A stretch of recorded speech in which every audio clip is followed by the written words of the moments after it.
And you're watching Book TV on C-SPAN 2, and we're on location at George Mason University.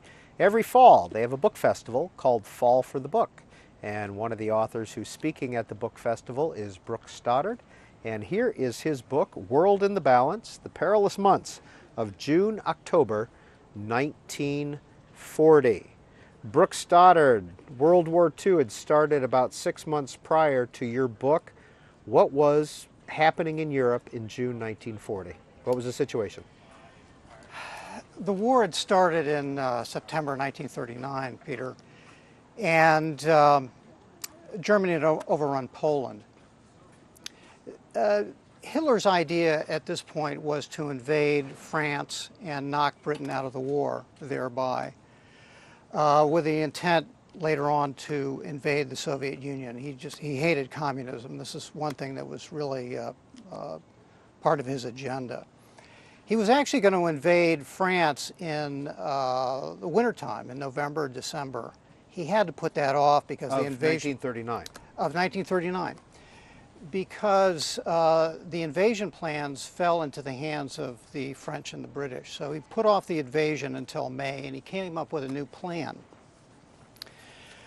The old plan actually had been similar to World War I. It was going to come through Belgium along the Channel coast and down into Paris. But he had to completely rearrange that. And he came up with the idea, actually one of his generals, to feint through Belgium, but send the majority of his armored power through the Ardennes forest further south and come in behind any French and British armies that went into Belgium once the war started. And this worked perfectly, beginning in May 10th of 1940. And the British and the French did what the Germans expected. As soon as the Germans went into Belgium, the French and the British went in, the armored divisions came in behind and forced really the cream of the French army and the British Expeditionary Force up to the port of Dunkirk. That's what we know as the evacuation of Dunkirk.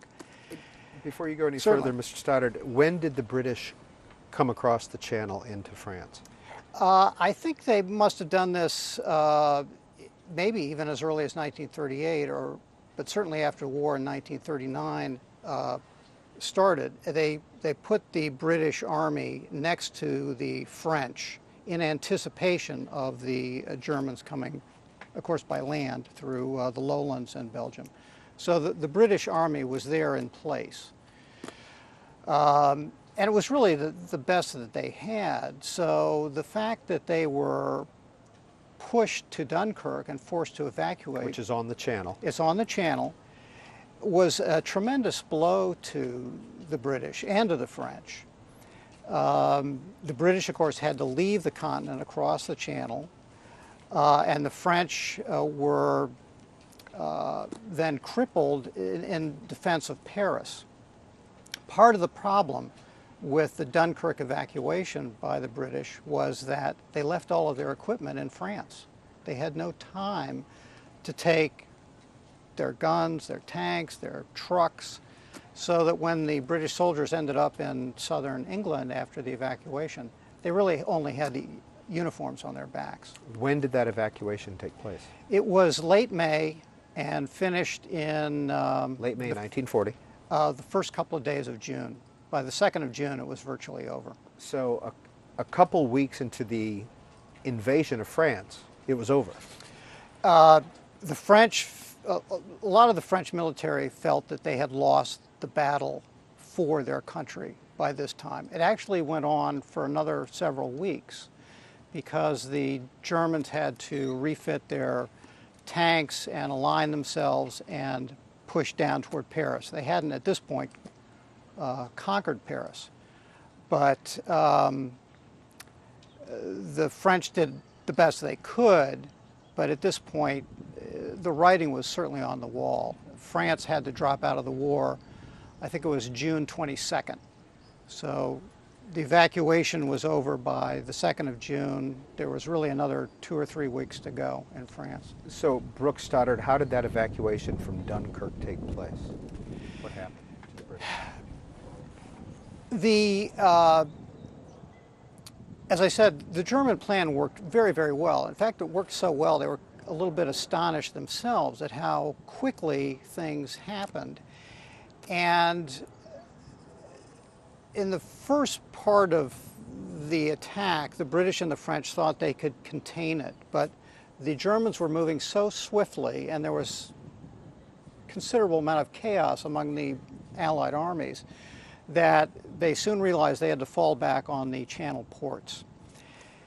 Now, it's my supposition, I haven't seen this anywhere, but the German army mindset is that when you're pushed against an ocean, you're finished.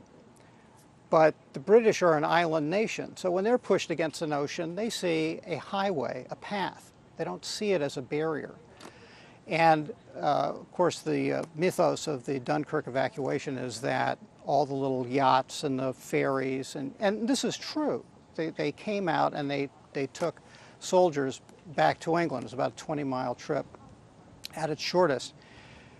When it looked like the evacuation was going to start, Churchill told the king, "We'll be lucky if we get about 17,000 soldiers back." That's the way it looked. Out of? About 500,000, 500,000 French and British. Instead of 17,000, they got about 340,000 men back to Britain. A number of these were French, who then went right back to France to help with the defense of other parts of France. But that's what called the miracle of Dunkirk. They thought it was going to be much, much worse than it was. But they were lucky with calm seas, and they were lucky in some other ways also. Brooke Stoddard, your book, though, focuses on June to October Yes. of 1940. Yes. After the evacuation from Dunkirk, what happens? Does Hitler attack Britain at that point? Do the British fight back? What? The Germans followed their plan, and maybe that was a mistake. At least one German general, and I think even Hermann Goering, said at the time of Dunkirk, let's forget about Paris for a little while. Let's put as many troops as we can into England, fly them over there, seize the airfields. The shock might be so great that the British government will cave in or negotiate with us. Instead, what the Germans did was, of course, they had stopped at the ocean. Then they turned south, and they wanted to knock France out of the war, which is what they did. They entered Paris on June 16th, I think. The government in Paris fled to the south. They were practically in a different city every day. And Churchill hoped and pleaded with the French to continue fighting. Both countries had pledged one to another that they would not drop out of the war and make a separate peace unless they were released from this pledge by the other. The French began to think that they would want to make a separate peace, and they began to talk to the British about this. Churchill said, "No, we can't release you from that pledge. We want you to keep fighting all the way down to the Mediterranean if you have to. And if you have to, across the Mediterranean, keep fighting from North Africa." And a big part of the reason was that the French fleet was a very, very large fleet, many battleships. It was the fourth largest navy in the world. And Churchill was very worried that if France was conquered, then Hitler would seize the French fleet. And the arithmetic was, if you put the German fleet, which was considerable, they had the Bismarck coming along, together with the Italian fleet, which was an ally of the Germans and had a considerable fleet in the Mediterranean. If you then put that together with the French fleet, which was the fourth largest fleet in the world, now you had a navy that was larger than the British fleet. And if that happened, it's game, set, and match for Britain. They couldn't have controlled the sea lanes to their islands. It was going to be over. So Churchill implored them to keep fighting because he was worried about the French battleships. But the French army was totally in disarray.